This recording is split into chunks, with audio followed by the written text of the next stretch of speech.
Welcome to those who have joined us today, both in person and online. So I'm Dr. Liam Bison-McGrath. I'm Assistant Professor in the Department of Social Policy and very thrilled to chair tonight's event on living standards and the cost of living crisis. So in the past 2 years, the UK has been gripped with a cost of living crisis, which represents a significant challenge to individuals' living standards and welfare, characterized by soaring inflation rates and eroded real incomes. This crisis has been exacerbated by a confluence of factors, including post-pandemic supply chain disruptions, energy price shocks due to geopolitical conflicts, and underlying structural issues within the economy. As we enter winter 2023, we're here tonight to reflect on both the past, the present, and the future of these issues. So is the cost of living crisis a one-off event that we are now making our way out of? Or is it reflective of broader ongoing negative economic trends within the UK? Have policy responses been effective in mitigating the negative impacts of the crisis, or are they failing to grasp the underlying issues at stake? To answer these questions and many more, we are joined by Dr. Mike Brewer. Mike is the Chief Economist and Deputy Chief Executive of the Resolution Foundation, where he oversees all aspects of the Foundation's research agenda.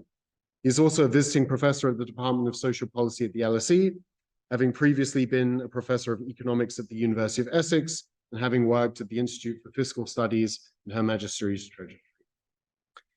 We will first hear a lecture from Dr. Mike Brewer detailing his research on living standards and the cost of living crisis, and then we will open up to questions from the audience, both in person and online. For our online audience, you can submit your questions via the Q&A feature. Please include your name and affiliation. And for those of you here, I will let you know when we open the floor for questions. Please raise your hand and wait for the stewards with the roving microphone to get to you. And please let us also know your name and affiliation. So without further ado, I'd like to welcome Dr. Mike Brewer to talk to us on living standards and the cost of living crisis. Thank you very much, Liam. Thank you for coming. I work for the Resolution Foundation, which is a think tank based in London, devoted to thinking about the economics behind living standards of low-income households. We like to say that we achieve social change by drawing charts in Excel, and you're going to see quite a few of those tonight. What I'm going to do in this lecture is draw largely on Resolution Foundation research on the cost of living crisis and what it's doing to households. Just to give an idea of where we're going in this talk, we'll start by giving you an overview of what's been going on to the economy, and turn that into what that means for households. We'll talk a little bit about UK government policy response. It'd be pretty good to touch on that in the discussion afterwards as well. I'll ask where next with a very short-term focus about what I think might be the political and policy debates over the next few months, even not even years. But then, having done all that, I want to step back and say, well, how did we get there? What was it about the UK's recent economic and social history that meant that that it might have explained some of the impacts that have happened during the past few years? So just a reminder that the cost of living crisis, we tend to focus on inflation. Inflation is the rate of change of prices, but it's been going on for 2.5 years now.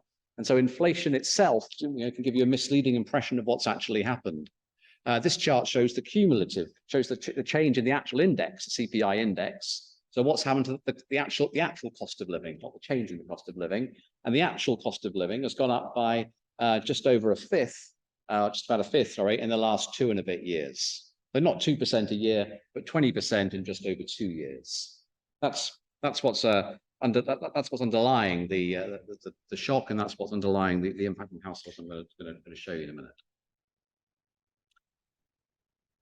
I'm not going to say much about international comparisons. I've just got this slide, and maybe again that's something we can return to in the discussion. But of course, the shock was due to international chip pressures, and it's been felt internationally. So on this chart on the left-hand side, the kind of blue area shows the range of inflation rates across G7 countries. On the right-hand side, we've got core inflation. All G7 countries have seen inflation rise over the last couple of years, but the US was kind of early on, that's in red. They had inflation rise first. The UK's performance, it's been higher than some of our competitors recently, but not particularly abnormal international. It's really an international phenomenon. One thing though that has been unusual, quite specific to the UK, has been how strongly average earnings have been growing. This is the average change in annual change in average earnings in nominal terms, and you can see since 2021, the growth rate has been accelerating to the point where earnings have been growing much faster than the US and the Euro area.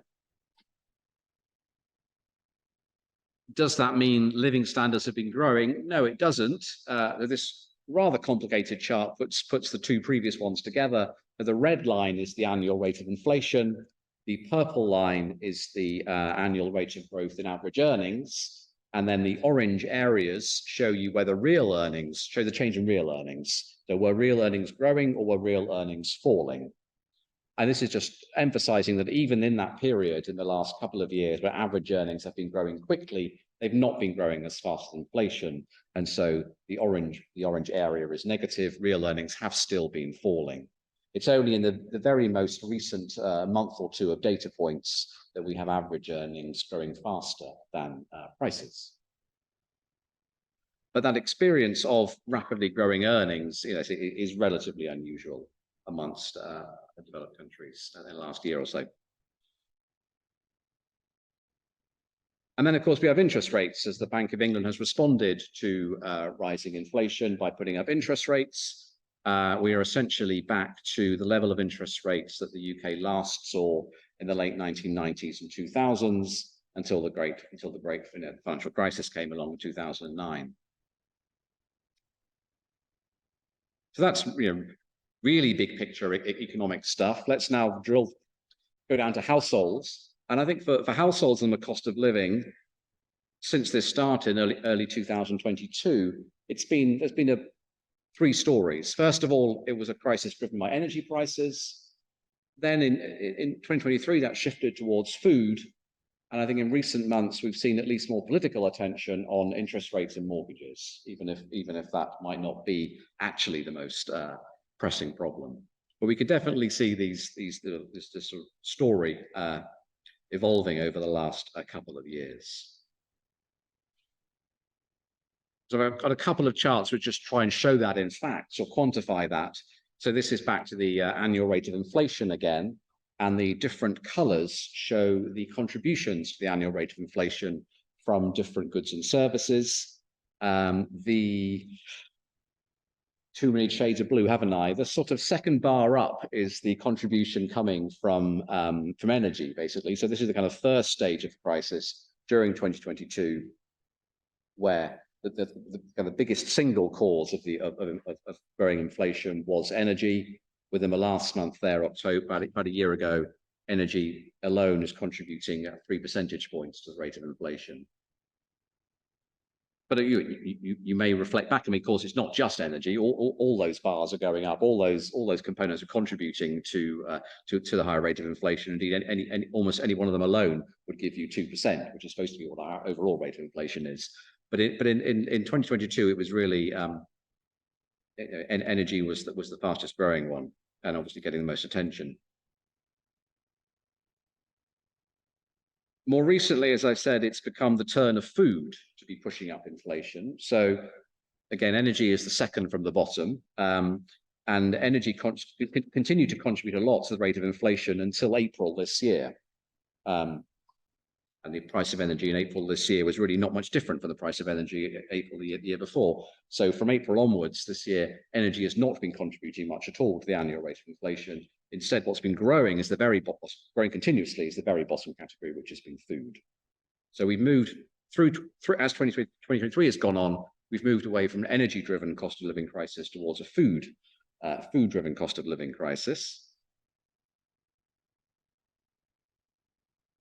And that's just a rate of inflation, and that's not taken. So the previous chart was about the rate of change in prices.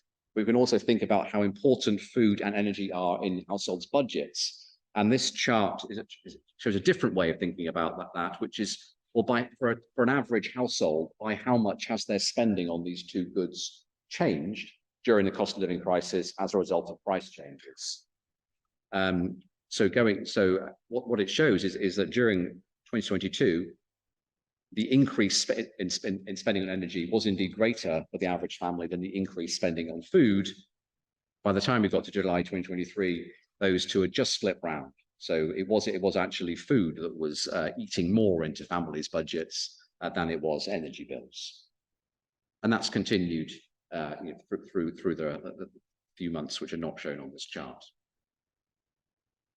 So food was the second stage, and then the third stage, at least in terms of the political narrative and what politicians have been concerned about more recently, has been the pressures coming from higher mortgage rates. So I showed you earlier that the Bank of England's interest rate had gone up from basically 0 to 5% very quickly. That is inevitably going to affect mortgage rates. In the UK now, most mortgages are fixed rate. That wasn't the case, say, 15, 20 years ago, but it is the case now. But of those fixed rates, most are very short, 2 or 5 year fixes, not the kind of 5 or 10 year fixes that might be more common in some other countries. And so, although the impact of higher interest rates is not immediate, it does only take 2 or 3 years for it to fully filter through. So this chart shows you what we think will be the average interest rate on the stock of all mortgages in the UK over time. And you can see by broadly 2025, it will be nearly all, it'll be close to the 5% that we were projecting. Now, there aren't as many people with mortgages in the UK as there used to be, as home ownership has been declining and as more and more people who own their own homes own it outright.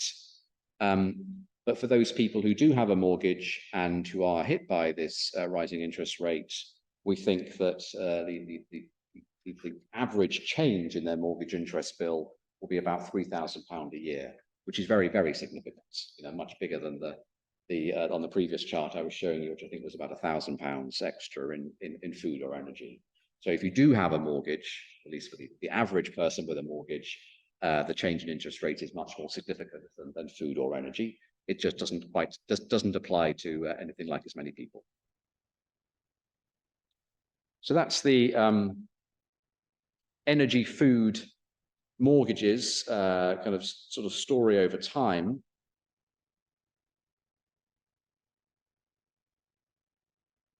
Energy and food, of course, are essentials, and by that we mean both. It's hard to avoid spending money on them. Well, what we mean by essentials is it's hard to avoid spending money on them. But it's also the case that essentials make up more of the budget of low-income households than they do of high-income households. And that's what's shown in this chart. If it excludes the slightly dubious axis on the horizontal axis, which does not start at 0, but the chart shows the fraction of total spending which goes on essentials, which we define in this chart as being not just food and energy, but also fuel and clothing. So you can see two things. Firstly, you can see the fraction of spending going on essentials has gone up in the kind of 15 years leading up to the pandemic, which has been mostly as housing costs have kind of eaten into taken up more and more. But secondly, you can see that the strong gradient there the top bar is for households in the bottom fifth of the income distribution who are spending nearly 60% of their budget on my definition of essentials. So essentials are hard to avoid, and they also take up more of the budget of low-income families. So that's a kind of double reason why the cost of living crisis is much harder for low-income families. Another way of expressing that is to look at the equivalent rate of inflation, the effective rate of inflation, facing households at different points in the income distribution. So if we look at the basket of goods that's bought by a high-income family, we can work out their own personalized specific inflation rate. We can do the same thing for households at the bottom of the income distribution. And this chart shows you the difference between those two things, difference in the inflation rate between households in the top 10th and the bottom 10th. And this fluctuates all the time. This is never exactly equal to 0 because low-income households and rich households buy different things, and the price of different things move in different ways. But you can see from the chart that at least as far back as 2006, that difference has been tend to be very small. it's really, the fluctuations you can see on this chart tend to be driven by what's going on with food, which can be quite volatile. But you can see in the last 2 years, the differences are just far, far greater we've ever seen. The differences of about 3 up to 4 percentage points between the effective inflation rate based by those at the top and the bottom. So when you see the headline rates in the news, in the media, which will be the effective inflation rate for an average person, add on 2 percentage points, and that's the effective inflation rate for those at the bottom. Take off 2 percentage points, that's the effective inflation rate for those at the top.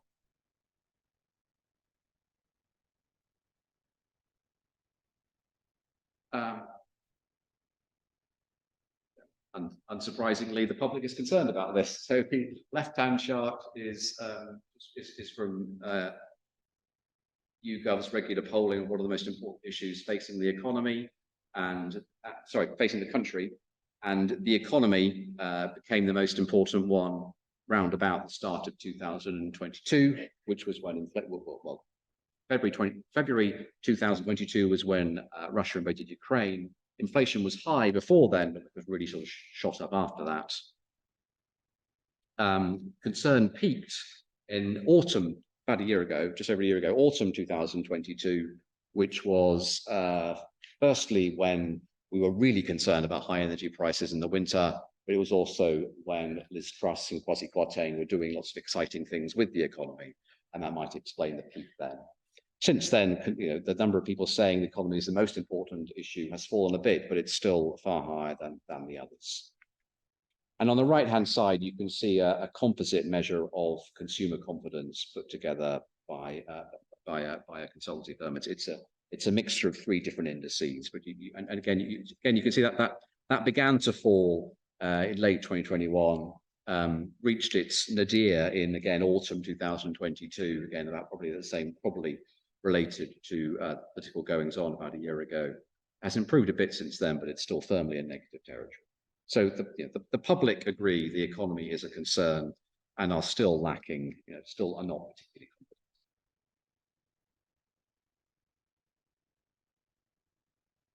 confident. Okay, so through the cost of living crisis and indeed through the pandemic, we've been lucky enough to be able to run surveys of the UK population. This, and I'm going to show you a few charts from there. So this one is looking at food insecurity, which I think it's proven to be quite a good summary way of capturing people's financial well-being. Do they have enough well-being? Do they have enough money to get by? And what I mean by that, it's reasonably easy and quick to ask in surveys. You only have to ask about half a dozen questions, and people tend to be able to tell you. They're fairly simple questions. People can tell you whether or not they have enough money whether they go without food or not, whether they find themselves, going hungry. So on the left-hand side, you can see rates of moderate food insecurity from which are pre-pandemic. So these were collected in official surveys, official government surveys.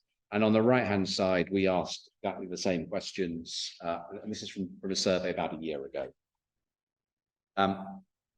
We honestly double-checked and triple-checked the results when they came out. I thought there must have been a mistake. The rates are so much higher, but they're confirmed by other organizations, in particular the Food Foundation has been measuring food insecurity throughout the cost of living crisis. It comes up with the same thing. There was an article about the UN's rapporteur on poverty, who was again criticizing the government, and the article I read this in the Guardian or the Observer was used the fact that half of those on benefits were food insecure. I don't think it was our finding, but you can see from our survey, we found basically the same thing. So half of people who were receiving benefits said they were food insecure. So I think this food insecurity is very powerful. It's a very powerful thing, very powerful concept. It resonates with the public and with the media. It's also very easy to collect compared to, say, just compared in terms of income, and most people are willing to tell you about it. So we thought that was a good summary measure. Actually, looking at what else the chart is showing, very big variation by so the people you expect to be food insecure are the ones, are unsurprisingly the ones who tend to have low income, tend to be disadvantaged groups. There's a strong relationship with the number of children in the family, which you can see at the very top there. You can see that all the ethnic minorities we were able to look at, other than white, have higher rates of food insecurity.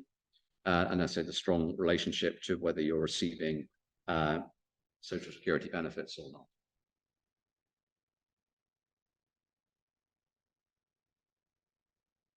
Another indicator, which is widely talked about, is the number of food parcels that are given out. This is the Trussell Trust series.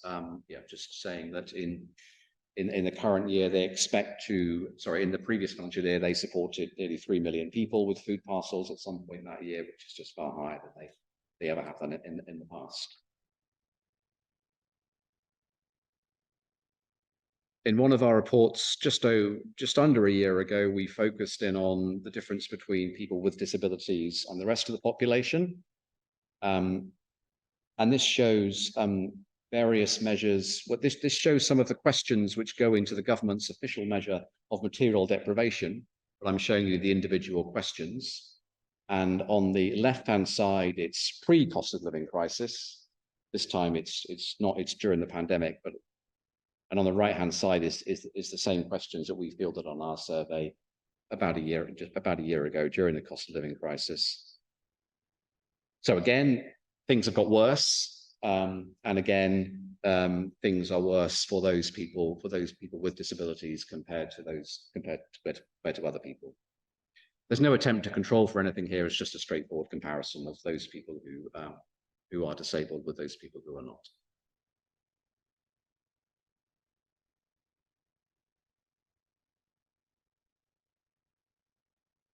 I mean, before I show this, I mean, really, we did the same kind of surveys, the same kind of analysis during the pandemic, and there were sort of some quite unique patterns to pursue depending on which sectors were affected and things like that. In the cost of living crisis, it's very, very uniform, isn't it? It's affecting all of us. It's just some of us have less ability to cope, and so the groups which are suffering the most are those who just went into the cost of living crisis with fewer resources and lower resilience. So it's, in a sense, it's not surprising.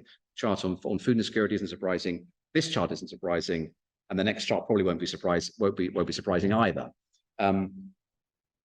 So here we've looked at what I call coping mechanisms. So you're hit with higher prices. There are various things you can do, and we asked in our survey, we asked families about a range of those. And here, I suppose I've got two which are fairly benign, saving less money and receiving help from family and friends, and two which are a bit more worrying. So families saying they had to sell or pawn possessions to get money because of cost of living crisis, and those who are accessing a food bank. And this is from our second survey from March this year, where we focused in depth on differences by age as well as by income. I'm not going to show any more charts than just this one, but I think the key here is to focus on the income differences. So although saving less money is a fairly common response to the cost of living crisis, it's when you get to the more problematic ones that you can see a reasonably strong income gradient and a reasonably strong age gradient, particularly for receiving help from family with friends.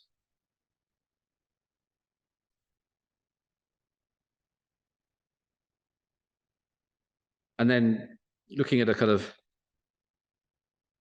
even less benign outcome, I'm not sure this is beyond a coping mechanism, isn't it? But if you've been hit by a cost of living crisis, you've tried your coping mechanisms, what happens next? Well, you stop paying bills. So we asked people about what are so-called priority bills. So these are bills which, if you get behind, you're going to get in serious trouble. So this is either you're not paying your utility bills, you're not paying your rent, you're not paying a court demand, or you're not paying your tax, you're not paying income tax you're due. And then, having established what debts these are, we ask people, well, how much of a burden are they? Somewhat of a burden or a heavy burden? Debt's a bit different from some of the other coping strategies because there are you can see the pattern by age. There are some low-income families who just aren't able to get into debt in the first place, because to be in debt, you have to find someone to lend to you. So debt is not always strongly skewed towards income. But in this case, the fraction of people who say that their debt is a burden either somewhat or heavy, does have a strong income gradient.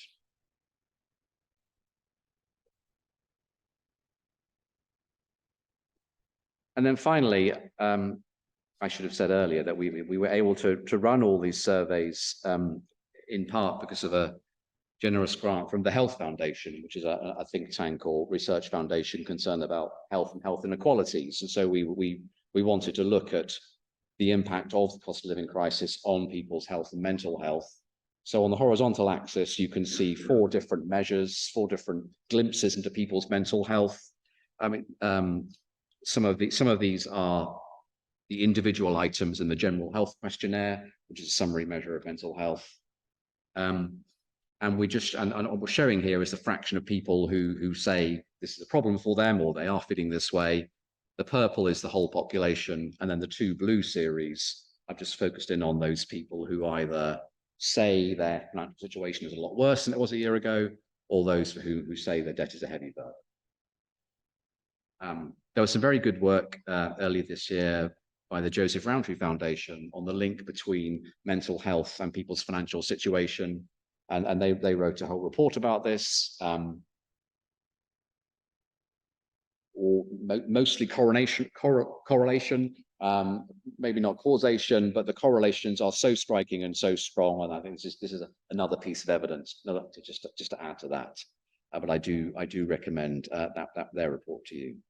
A very strong relationship between the extent to which people say, they're finding it financially tough and their own mental health. Right, so that's what I wanted to say about the impact on households. All, of course, from surveys, from quantitative data.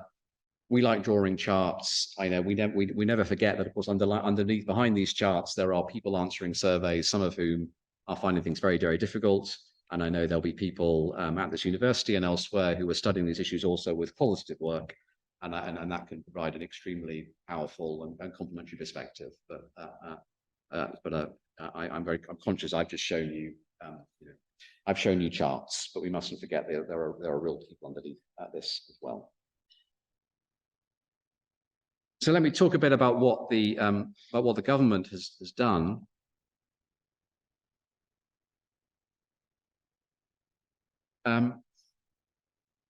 This is undoubtedly going to get quite UK specific, and I might perhaps assuming quite a bit about the institutions here.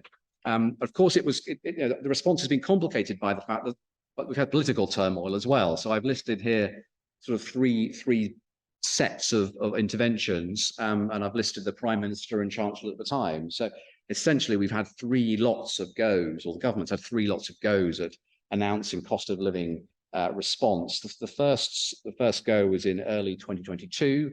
Boris Johnson, remember him, was Prime Minister, and Rishi Sunak was Chancellor. I mean, in hindsight, so a lot of this is reminiscent of what happened in the pandemic, where I think you would describe that the government, particularly the Treasury, were reluctant to do much at first, did too little, and then came late, and then has almost overcompensated, perhaps even overcompensated. So in particular, that package of measures in March 2022 was really very insignificant. And in fact, at the time, the government was engaged in a row about the fact that it was about to increase most benefits by about 3% when the rate of inflation was way higher. And instead of responding to that by putting up benefit rates, it's almost like it tried to do everything but, and it was trying to fight. And so we had this one-off policy of rebating giving households money via a sort of funny rebate on their council tax.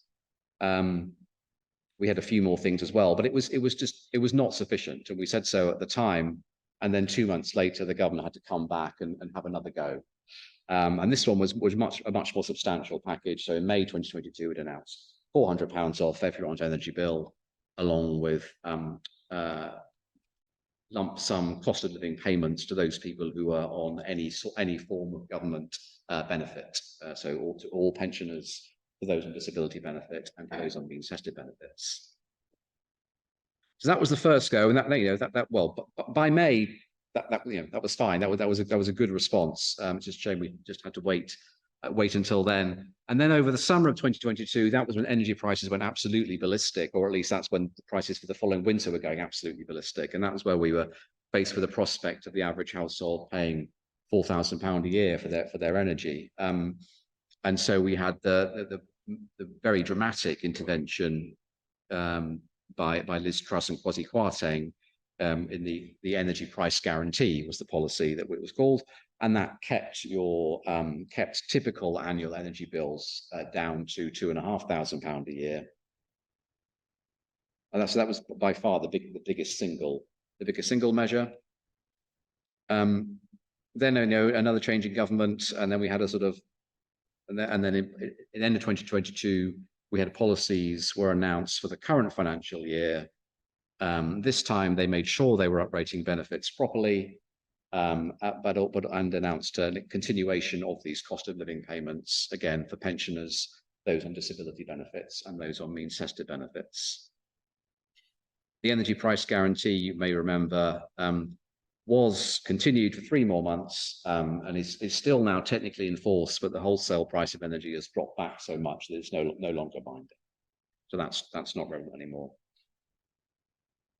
So that's broadly what happened. I'm sure we can come back to whether this was a good or bad package in the discussion. Just in terms of what impact it had, the package of measures in the previous financial year, 22-23, was absolutely enormous, right? And so this chart shows what all those measures together meant for households. By how much, what was the total value of all that package of measures for households across the income distribution, both last year and the current financial year. So last year in dark blue, pretty much every household was benefiting by over £1,500 as a result of that package of measures. The largest single one of those, I'm sorry I couldn't break it down on the same chart. The largest single measure would have been the energy price guarantee, keeping energy prices down to £2,500 a year on average. But there was also tax cuts, cost of living payments, and council tax rebates. By comparison, that the support being paid out this year is much smaller, and is also more targeted. And it's much smaller mostly because the wholesale price of energy has fallen, and so the government's no longer having to spend many billions of pounds keeping that down. And it's more targeted because the government's relying much more on these supplementary cost of living payments, which go to people who are already receiving a social security benefit. And that produces the kind of skew towards low-income households.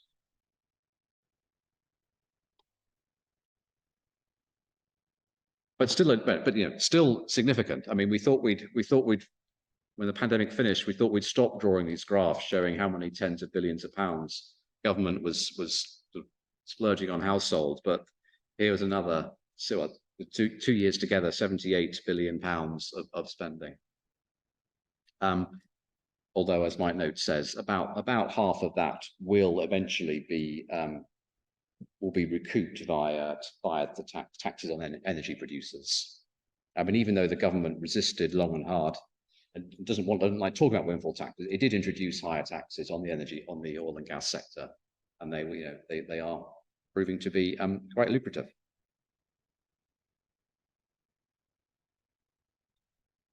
Yeah, I mean, I've just got this one slide on what do we think of those measures.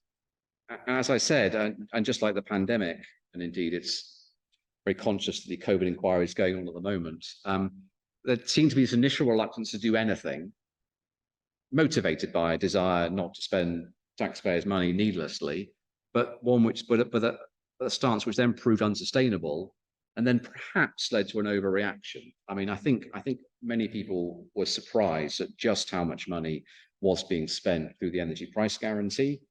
And it's certain, and I don't think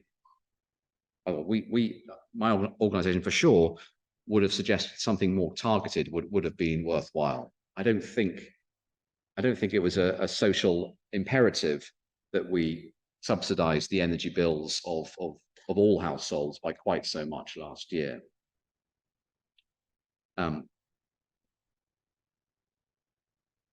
Also, we can see, so in one thing the government, one thing we have seen over the last few years is that the UK government is quite good at dreaming up schemes quickly, if it has to.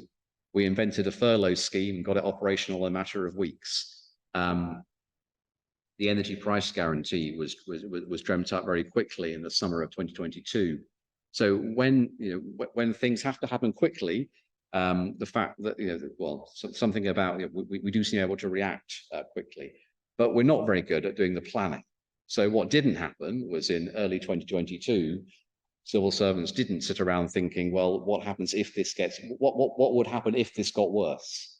And unlike the pandemic, they did have some months of warning before energy prices really got very bad. And there was no sign that they did any of that planning. For example, thinking about how you might run a proper social tariff scheme.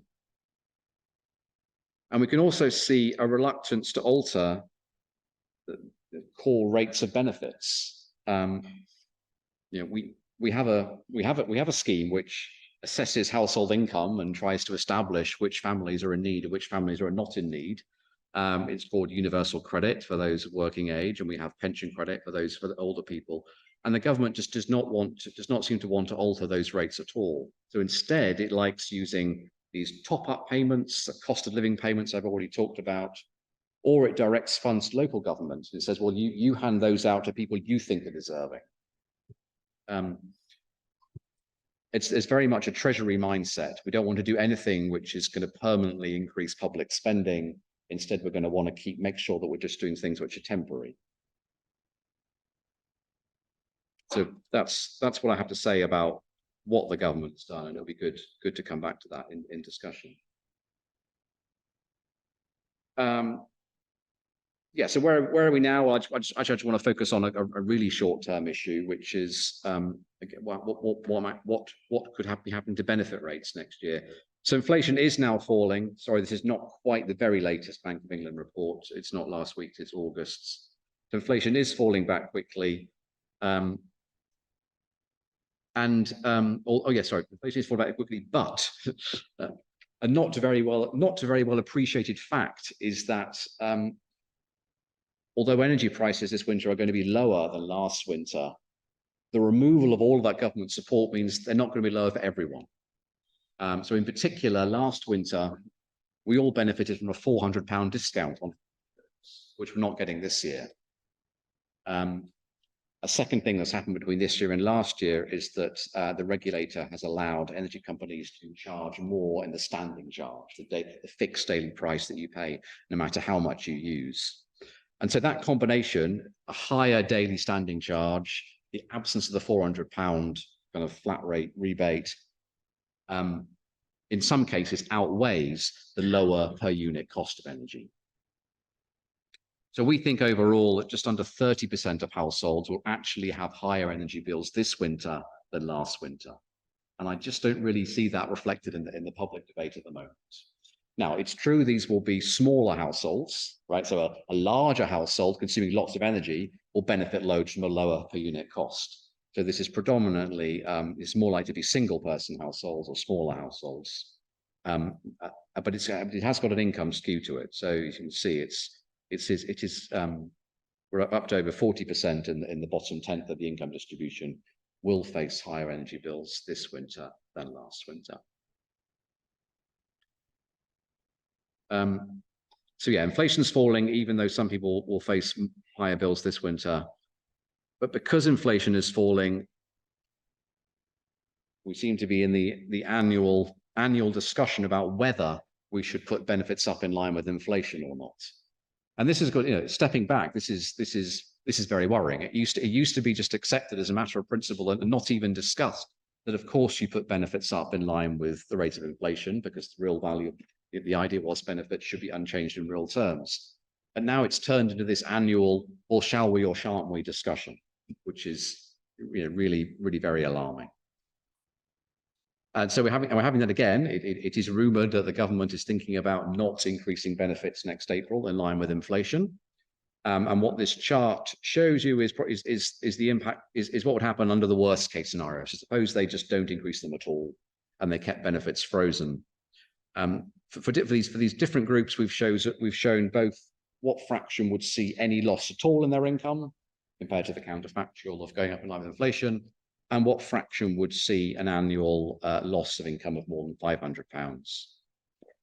So it's just over 40% of working age households receive some money from social security benefits, and so would see some loss, and just over a fifth of those would lose £500 a year if benefits were not increased at all.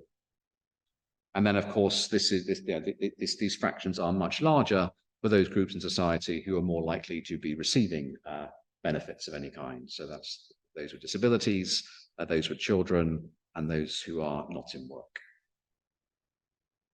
So we publish our research, our analysis, and keep our fingers crossed, and we will know in a number of weeks what the government will do. But even if they do increase benefits in line with inflation, some forecasts we produced in September suggest that next year could still be one where incomes are falling for low-income households. So here's a colorful chart. I call this one, this is the rainbow roller coaster.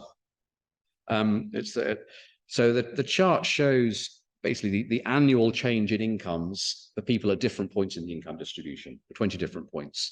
So on the very left, you can see how did incomes change between 2021 and 2022.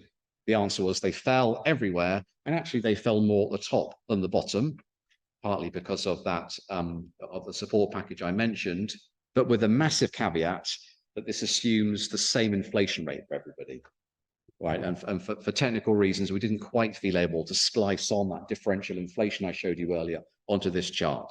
If I had, that wouldn't have overturned that slope, but it would have flattened that slope enormously. So that's 2022. That was the peak cost of living crisis year. This year, 2023, we forecast not much change in incomes compared to last year, and if anything, small amount of income growth, driven by what I showed you earlier with that strong growth in earnings, right? Which for the rest of this year, because this year hasn't, 2023-4 hasn't finished yet. We've still got till April next year, but only just halfway through. So for the remaining 5 months of the year, we think that earnings will carry on outstripping inflation, and that will lead to some positive earnings, positive income growth. So this year is fairly benign. Next year, 2024-25, this is our forecast for how incomes will change, even if the government increases benefits in line with inflation. And we've got another one of these roller coasters again, with income rises in the top half of the distribution, more or less, and income falls in the bottom. And the income falls in the bottom are driven really by those cost of living payments not being repeated. So we include in our measure of income these cost of living payments, these kind of periodic payments the government's been making. I mean, there will have been 5 by the time we get to the end of this year, but there are no plans for them to carry on into 2024. And if they stop, then that's a major reason why incomes will fall at the bottom of the distribution. It's not the only one. Housing costs are growing, of course, the way we support them, but the amount of support we give for housing costs is not. But it's a really major part.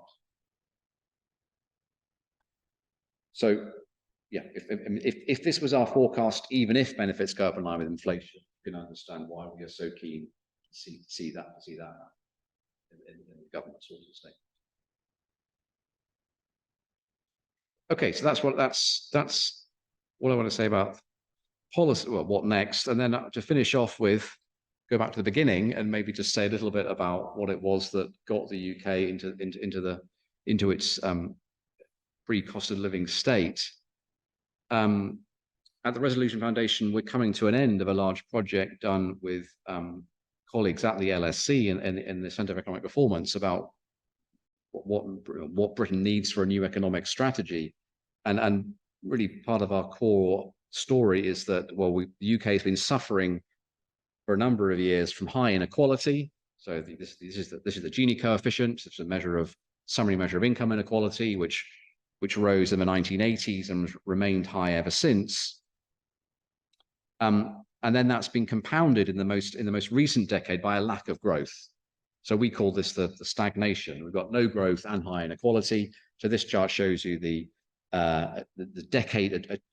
decadal change in typical incomes, which had been relatively healthy for the 5 previous decades, and then in the last decade, 2010s was just 9%.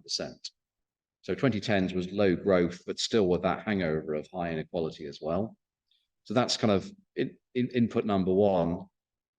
And then we also seem to have a remarkable lack of financial resilience. British households have a remarkable lack of financial resilience. So this is pre-pandemic data, but which is old, but it's good quality data from the Wealth and Asset Survey, where people were asked, if your regular source of income stopped, how long would you be able to cope? How long would you be able to last? And what we highlight is in the title that 1 in 4 adults would not be able to last for longer than a month. So that's the red and the blue bars. Indeed, 10% of adults say they couldn't last a week if their main source of income stopped, and another 16% could last more than a week, but couldn't last more than a month. And we did some comparative work with France and Germany, and the UK. I know that's only 2 countries, and so I shouldn't generalize too much, but certainly compared to France and Germany, UK households do appear to have a remarkable lack of financial resilience. I'm taking this as being a core measure of financial resilience. Now, it's true in the pandemic, the households did manage to save a lot, right? I mean, in aggregate, the savings rate went up. During the pandemic, measures of outstanding debt fell, which is good news. But there was a very strong income gradient to that. So this is a chart from data we're collecting during the pandemic, and it's just asking whether families were able to increase their saving. So the green bars are the good bars. These are families saying, yes, I have increased my savings. And the red are the worrying bad bars. No, I've actually reduced my saving. Sorry, it's the stock of saving. I'm mixing up my words. The stock of savings. So for high income families, it's to me not particularly surprising they were able to save more. It's because they couldn't spend as much, because we stopped lots of discretionary spending during 2020 and 2021. For low income families, particularly, they may have found that some costs actually went up during the pandemic, particularly during the lockdowns, but not exclusively. And I did some research with the COVID Realities Project, looking particularly at how costs for families with children were much higher in the pandemic than they were in normal times. And that explains why, I think, why low-income families were much more likely to say they were actually running down their saving during the pandemic. So in aggregate, yes, the UK did, on average, the UK did improve its financial resilience going into the pandemic, but it wasn't quite the right people. It wasn't the same people as those who were hit hardest by the cost of living crisis. And I think I'll skip that one. So this is my wrap-up slide. So it's time to start thinking of your questions and ask you what I've missed out and where you disagree with me. Inevitably, the cost of living crisis has been one that has hit the poorest the hardest. There's 3 pretty broad reasons. Firstly, if essentials go up in price, and this is a crisis driven by rising cost of essentials, when essentials go up in price, you can't avoid that. Secondly, low-income families spend more of their budget on essentials than do high-income families. And thirdly, they tend to have lower financial resilience, as typified by that slide towards the end. Where we are now, well, are we out of it? Well, we're out of it in the sense that inflation is falling. But of course, that doesn't mean prices have fallen. They're 20% higher than they were 2.5 years ago. And not everyone's income is 20% higher than 2.5 years ago. So it hasn't finished, no. And then we have the side point that actually some households will find they're spending more on energy this year than they were last year. More broadly, we would argue the UK is suffering from a legacy of low growth in the 2010s, coming on top of a few decades of high inequality. And it was the higher income families who were able to benefit and build up their buffers, their resources during the pandemic, not the low income families. And what's the most important thing the government could do? Well, in the short run, it needs to inflation uprate benefits in April coming up. And then afterwards, well, it'd be nice to have a plan for truly shared growth. As I say, that's the topic of a large project we've been doing with colleagues at the LSE, but I think that's also a different talk. We can give a different answer another time. Thanks very much. Great.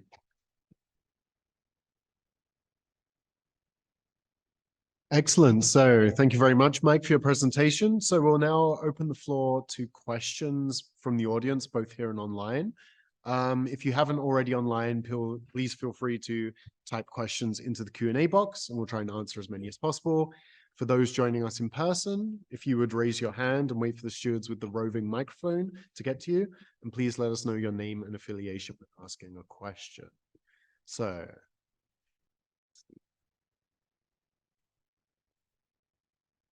thanks, Mike. Wonderful talk. So much there. I really appreciate it.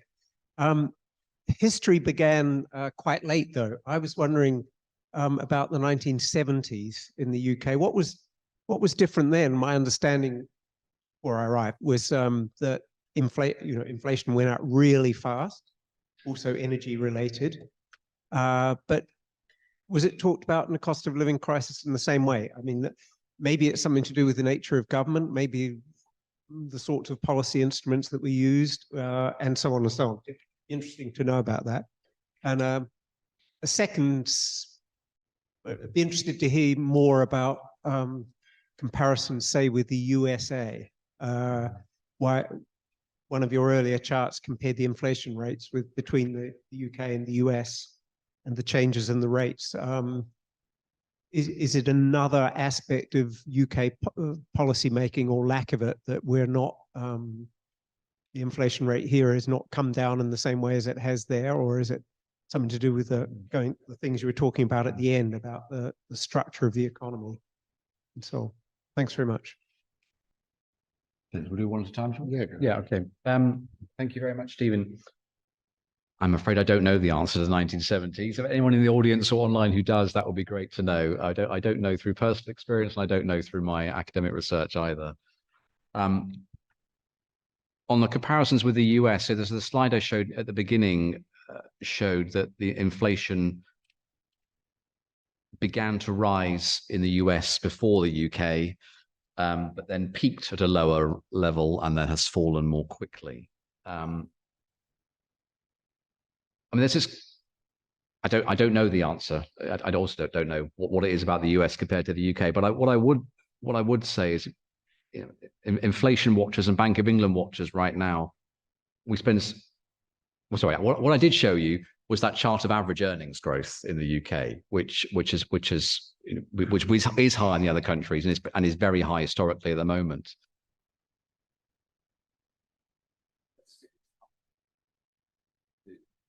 There are two ways of writing up the story, and what tends to get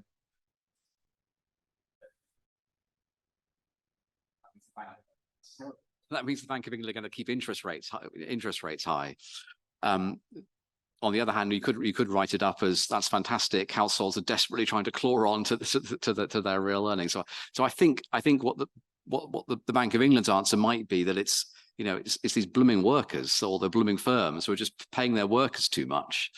So it looks like British workers have been reluctant to accept quite so much of a fall in their standards of living as the bank has quite been hoping for. So and they're fighting back by demanding slightly higher wages. In return, firms are less reluctant to. Firms are keeping on putting their prices up. So that's the worry. Sorry, that is the worst case scenario if you're a Bank of England economist. So it's inflation's not falling because of workers.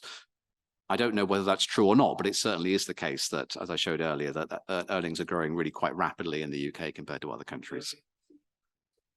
So, yeah. Yeah. Yeah. So. Thanks, Mike. That was really interesting. You showed one figure where I think about a quarter of people are food insecure and they're not on benefits. I was just wondering, who are these people? Are they actually primarily poor people who are eligible for benefits but not taking them up, or maybe just above the income test threshold? And then, if I may ask another question, you talked about the lack of operating of social security benefits, but income tax thresholds have also been kept nominally frozen. So I was just wondering how these two are interacting. Are increased tax liabilities also hitting the poor, or primarily middle and top of the income distribution? And just finally, Three questions. Three questions. You said it's a matter of another talk, but still I'll be curious to know your thoughts on how to achieve inclusive prosperity, so truly shared growth, like just if you have any kind of key policies that you think it's worth thinking about. Thank you.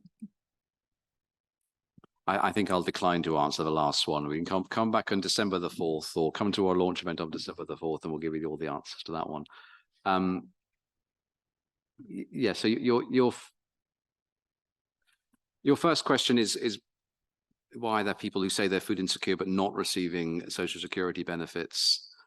I mean, our social, I should have said it during a talk that almost all of my slides were just about the working age population and not about pensioners. But amongst the working age population, you know, the UK social security system is very, very skewed towards people who have children or additional costs being maybe through disabilities or through housing. So if you don't have any of those things, in other words, if you're a single, childless, able-bodied working person with no housing costs, then we have a very, very mean social security system. You know, the most you'll get if you're in low-paid work or not working is £85 a week, and then there's an income test on that. So you don't have to work very much at all before you get nothing at all. So one answer is we have this a very sort of uneven coverage of when it comes to benefits. I mean, the statistic I have at the top of my head is, I think it's 40% of amongst the 40% at the bottom of the income distribution, 40% are not on benefits. So there's a there is a big gap there. And yes, of course, non-take-up will play part of it, but most of it is just lack of eligibility because our benefit system is very very sort of uneven in its coverage. I think that's the answer to that one. And then the second one, yes, you pointed out the you reminded me, reminded the audience that income tax thresholds have also not been increased have not been increased in line with inflation. And this is a policy that Rishi Sunak announced when he was Chancellor, and he did it as we were coming out of the pandemic. And it was his way to try and just claw back a little bit of the cost of the pandemic, and repair some of the damage to our public finances done by the pandemic. Since he announced it, of course, inflation has gone berserk, and yet the government has kept to its promise to freeze these thresholds. And so by the time this freeze finishes, they'll be raising far more money than what he thought it would do when he first announced it. So that's the kind of big picture. Lots of rows about that. I mean, as it is, if anything, the UK's fiscal position will still be not in a good way when this comes to an end. So if anything, the Chancellor is going to need to find more tax rises in the future. Is there a link between that and the cost of living crisis? I mean, no, not really. In the past decade, the Conservative government had done a great deal to push up the personal allowance and income tax to the point at which you start paying income tax. So, and every time it pushes up the income tax personal allowance, it's making it. It means that fewer and fewer low-income households are paying any income tax at all. So yes, this freeze will have undone some of that, but really we started off from what I think as being historically a really high level of personal allowance. You know, it's come back. It's been cut back what 20% in real terms. Over the past few years and the next couple of years, but it's still fairly high. It's still high. Okay, do we have any further audiences questions? Lucinda.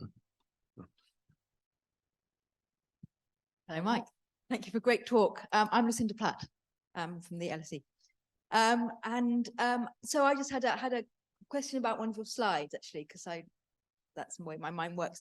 So the one that you showed about savings, and there were a lot of don't knows. Yes. And there are particularly a lot of don't knows among the low income. Yes. So I wondered if you could comment on that. And then I also noticed that there were a lot of don't knows overall, which suggests that your sample was predominantly low income to me. So I also wondered whether you could comment a little bit on the nature of your sample. Yeah, I mean, this is what it was a pandemic that really showed us the benefit of being able to do rapid online surveys, right? And you know, had the pandemic hit 5 years earlier, we would have been flying. You know, we would have known a lot less about how it was evolving compared to what we did. So, you know, yeah, many people many organizations and individuals stepped up when the pandemic hit, managed to find ways to get surveys out rapidly into the field, but of course all online. And we followed that, and I guess we've run three or four surveys during the pandemic. We've done 3 during the cost of living crisis. Not with as large a budget as some surveys that I know you're involved with, which I'll come to in a minute. So fairly low budget. And as a result, you know, and I think what I showed you in that slide was a full warts and all impression of what that data, what the quality of that data can be, particularly when you ask about questions to do with money and finances. So in fact, I think, shall I go back and find the slide? Will that make it easier? Actually, I think no, I will find the slide. No, I will find the slide.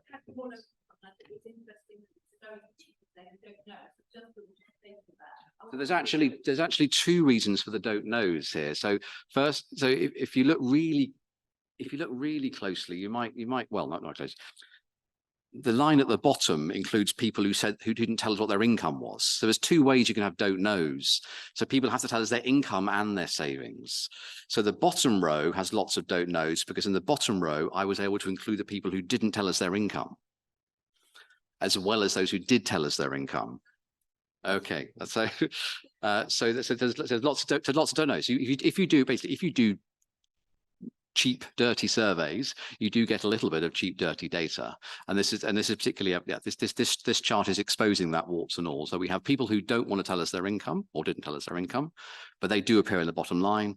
And then if they do, and then we've got people who they either may or may not tell us about their saving and how their saving has changed.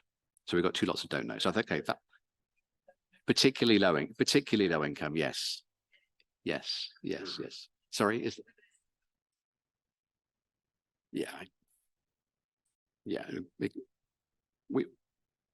so that was one reason I said at the beginning why I really like the measure of food insecurity. The questions tend to be they have a higher response rate. I mean, obviously people could still be ticking random buttons or not telling you the truth, but I think it's plausible to me that people are likely to respond accurately to questions about their shopping behavior and how they felt about hunger and lack of food than it is to give you an accurate answer as to their income and how their savings have changed. So of course, yeah, so the alternative to this is of course the kind of high quality probability-based samples that I know you're involved with, Lucinda, and I used to be involved with at the University of Essex. Those are, of course, definitely have their value. The one thing we get here is we just get the rapidity. So the speed.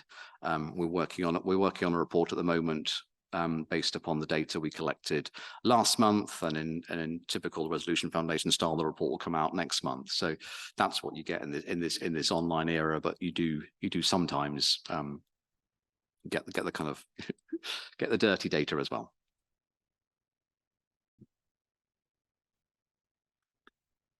Thanks, Mike. I think that was a very interesting presentations and answered a lot of questions around. Like my personal questions, what happened around the first living crisis in the UK. If that's okay, I have a few questions out of curiosity. You saw, I think, in the first few slides, a graph on the changing contributions of different food and non-food items toward the CPI. And then you mentioned that the energy components was actually contributing a lot in 2022, and then it decreases because of the stability of energy prices. So I wonder what was the reasons behind that, and also the increasing contributions of food prices toward the CPI, whether it's more toward the issue of affordability or the issue of supply that caused the rising food prices? And then second, I'm very curious on one of the graphs as well after that around the persistent projections on the persistent mortgage rates to all the way to the 2028. It seems that it's quite stable at a relatively higher rate despite the sort of like potentially falling inflation in the coming years. So I wonder what would be the underlying assumptions and scenarios that explain the graph. And lastly, I'm also very interested in the policy discussions around these questions between why the benefits during the COVID and also now with the living crisis is distributed toward across all of the income distributions, and what would happen. So I'm interested, for example, if there's any existing study on the counterfactual of what would happen if these benefits are actually directed toward those who are in need or certain more sort of like targeted groups. I think that's all. I hope that's okay. You don't have to answer all questions. I'm aware with the time. And I'm afraid I'm struggling with my hearing. I promise you, it's definitely. So I didn't quite catch the third part of your question, but the first one you were asking really, is there a story for why food took a while to take off? And I don't have the perfect answer. I mean, I think the imperfect answer will be that to point out, of course, obviously energy affects everything else, doesn't it? And indeed, on the slide I showed you about the components of inflation, it wasn't only energy that was pushing up inflation even during 2022. It was across the economy. And that is well, that's true, and it's partly because the cost of living crisis was not caused by Russia invading Ukraine and an energy price spike. Inflation was going up before Russia invaded Ukraine, but the invasion of Ukraine really, was what really sent it off into the stratosphere, if you like. I mean, I think for food, it's well, the story seems to be it is just a lagged.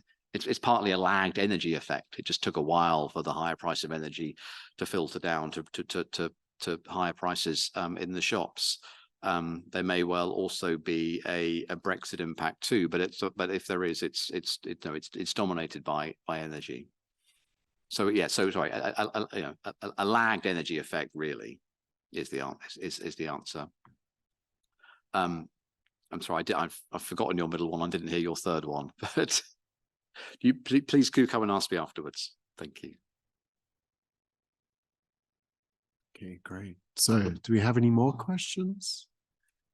Then I'll take the liberty to just ask one thing, which is kind of building off of Stephen's point, which is related to these issue of wage increases and then how this ties into monetary policy down the line. So my impression is that kind of we're seeing these average wage increases, but there's significant variation in terms of where this is occurring, both in the income distribution, but also geographically, right? So high earners in London seem to be driving a lot of these wage increases. And so I wonder if there's a challenge moving forward if monetary policy continues to be quite conservative, that this is kind of having differential impacts on lower income individuals, particularly given the findings you have about debt servicing being a way to kind of reduce vulnerability and the consequences that high interest rates has on that.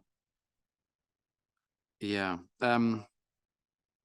Yeah, I'm not sure it's still true. I mean, there was definitely a point in which it looked like the earnings distribution was fanning out, that the fastest growth in earnings was at the top, but I'm not sure that's continued. So I think it's still the case that there's a variation between different industries, and the finance is still an industry that is having rapid wage growth, but of course not everyone who works in finance has to be very well paid, and low paid workers are continuing to benefit from still a government's reasonably robust approach to the minimum wage in the UK, right, where which is delivering sizable wage gains at the bottom. So I don't think it's the case that we're still seeing that spreading out of the earnings distribution.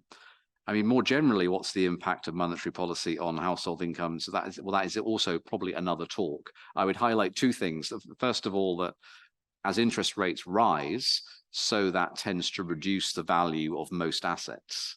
And Britain's wealth boom, which was predominantly caused by asset price inflation. And so as interest rates have risen, we'll expect to see some of that reverse. So if you think wealth inequality is a bad thing, then you should be cheering, right? High interest rates will be reducing wealth gaps, and they will make it easier for people to save for their pension. On the other hand, we're about to see another phenomenon happen soon, which is people are getting some interest income, and that of course goes the other way around. So you only get interest income if you actually have some assets to start with.